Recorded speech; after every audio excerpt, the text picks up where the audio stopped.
Ada hal Pak Mahfud, saya belum pernah cerita di forum atau kepada halayak manapun. Sebetulnya pada saat Gus Dur berangkat ke Amerika, ke Baltimore waktu itu, sesudah kita, presiden, sesudah turun, sudah jatuh. Ya. Kita kan mengantar ke ruang VIP Suta, Soekarno-Hatta. Kemudian saya diminta oleh seseorang untuk bertemu karena ada pesan surat dari Gus Dur. Kemudian setelah dari Suta, sore kita melepas Gus Dur. Kemudian saya datang ke tempat orang yang menyampaikan bahwa ini ada pesan dari Gus Dur tertulis. Jadi saya rasa yang nulis orang lain, tapi yang tanda tangan Gus Dur. Sebenarnya Gus Dur sudah mengundurkan diri waktu itu. Nah itu yang dibilang ke sudah saya. Mengundurkan diri. Saya berdua sama bapak itu, saya bilang untuk kebaikan semuanya, saya bilang saya minta korek api, saya bakar. Surat itu, ini baru pertama kali saya menyampaikan. Surat itu saya bakar. Setelah itu surat saya bakar, saya ambil percikan dari kertas-kertas itu, terus saya taruh di vas begini, saya campur dengan tanah di vas itu, sudah. Kalau itu sampai tersiar, bubar PKB. Waktu itu ya? Waktu itu, bubar PKB. Jadi sudah, saya bakar, saya taruh di vas itu. Sudah, saya tidak cerita kepada siapapun, dan kepada orang ini juga saya bilang, sudah ya, hanya kepada panjenengan untuk kebaikan bersama. Sudah. Jadi confirm kan bahwa Gus Dur pernah bilang ke saya mungkin ada dan rekayasa itu sudah, kan. Ya. Dia saya mau mundur aja. Terus saya telepon waktu di Amerika. Di mana persisnya Pak waktu itu? Dia kan Gus Dur bilang mau mundur. Pak Mahfud kamu masuk PKB aja gitu. Biar PKB maju. Ini di Amerika. Jadi ini sebelum berangkat ke Amerika. Sudah ada beliau itu ya? Sudah bikin surat mundur. Iya, dari Dewan Suro. Tapi kan di konstruksi PKB itu Dewan Suro ini penguasa tertinggi. Betul. Gus Dur kalau saya menyebut bukan hanya founder tapi owner. Kalau beliau mundur sudah bubar ini partai. Saya berpikir saya begitu. Kalau Gus Dur mundur dari PKB saya tidak mau masuk. Jadi pasti bubar PKB saya bilang. Waktu itu ya. Iya. Sudah saya bakar surat itu. Kalau Gus Dur mundur saya tidak masuk PKB. Bubar PKB saya bilang.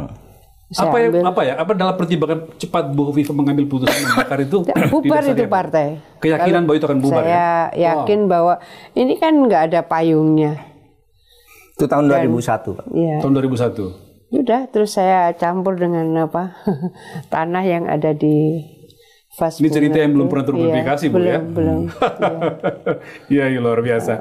Lalu kemudian dari episode persahabatan Pak Mahfud dengan Bu Hovifah itu kan salah satunya itu tadi, awal-awal PKB dibangun itu seperti itu. Meskipun dalam dinamikanya pecahkan PKB, Pak ya. Iya. Nah, Bu Hovifah mungkin menjelaskan, Bu, masa-masa seperti itu bagaimana sulitnya dihadapi, lalu Anda berdua itu kukuh pada jalur bersama Gus Dur. Apa, Bu? Iya, saya sering kali menyampaikan ke Gus Dur, Pak Mahfud ini kan punya pikiran-pikiran yang bisa dilempar kemana saja dengan idealisme yang luar biasa yang saya sampaikan. Ketika Gus itu Dur, ya, Pak Mahfud ini kayak peluru tak terkendali. ini perlu kita cerita nanti, Bu. Itu bahasa saya, peluru tak terkendali.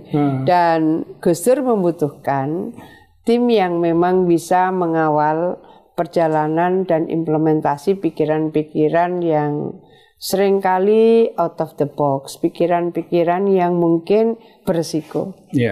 Dan Gus Dur seringkali tidak menghitung resiko jangka pendek dan resiko jangka panjang itu. Maka apa yang seringkali kami lakukan, bagaimana bisa relatif menjaga Gus Dur dari kemungkinan kontradiktif yang bisa menimbulkan hal yang tidak kita harapkan. Kegaduhan besar, guncangan begitu ya. Biasa kemudian kita subuh mengawal Gus Dur. Saya rasa tidak banyak ya Pak Mahfud yang bisa subuh mengawal Gus Dur, karena kita seringkali ketemu sampai jam 2, jam 2 gitu. Benar Bu, saya minta Ibu sama Pak Mahfud menjelaskan ini. Jadi di buku tentang Gus Dur itu yang ada Pak Mahfud saya baca Bu. Jadi pernah satu waktu sahabat-sahabat ring satunya Gus Dur kira-kira gitu ya. Bu Hovifah, Pak Mahfud, Pak Alwi Shihab, mungkin Pak Zarkasi Nur kalau nggak salah ada juga di situ. Dulu Pak Lopa juga. Pak Lopa juga. Katanya ketemu di rumah dinasnya Bu Hovifah. Langsung ini beberapa orang ini udah mulai gundah gulana nih, gimana kok Gus Dur ini masih sering melontarkan pernyataan-pernyataan yang mengguncangkan, yang itu diyakini tidak diverifikasi informasinya ketika sampai. Dari mana informasi itu? Lalu Mbak Yeni mengatakan Gus Dur itu biasanya habis sembahyang subuh itu jalan-jalan, lalu orang-orang datang, jalan subuh, lalu orang datang kemudian menyampaikan sesuatu yang disampaikan, sehingga Bapak Ibu berdua dan yang lain bergantian untuk mendampingi ketika subuh. Bergantian ya, gitu saya sama Pak Mahfud yang agak rutin ya.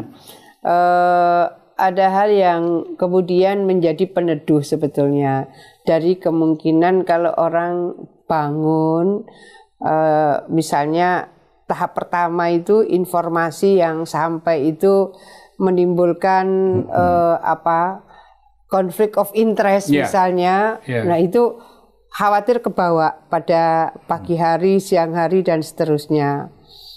Biasa Gus Dur kalau jalan subuh selalu menukil syiiran Abu Nawas, I'tiraf, selalu.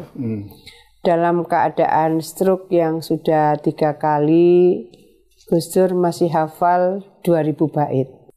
Kalimat-kalimat I'tiraf dari Abu Nawas. Jadi tiap pagi, la hilastulil firdausi ahla.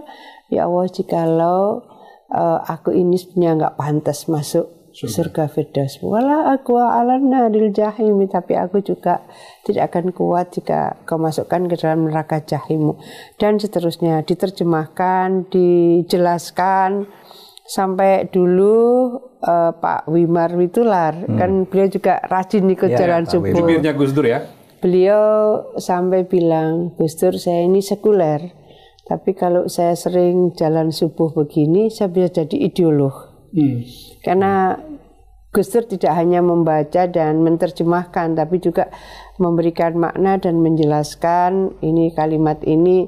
Misalnya, wa umrina kisun fi kulli yaumin, umurku ini berkurang setiap hari. Fadan biza idun kaifah timali, tapi dosa-dosaku bertambah. Bagaimana cara aku menanggungnya? Indah ya. Jadi itu tidak hanya diterjemahkan, tapi juga dijelaskan. Nah, dalam proses perjalanan berikutnya itu akhirnya ya baca kalimat I'tiraf itu.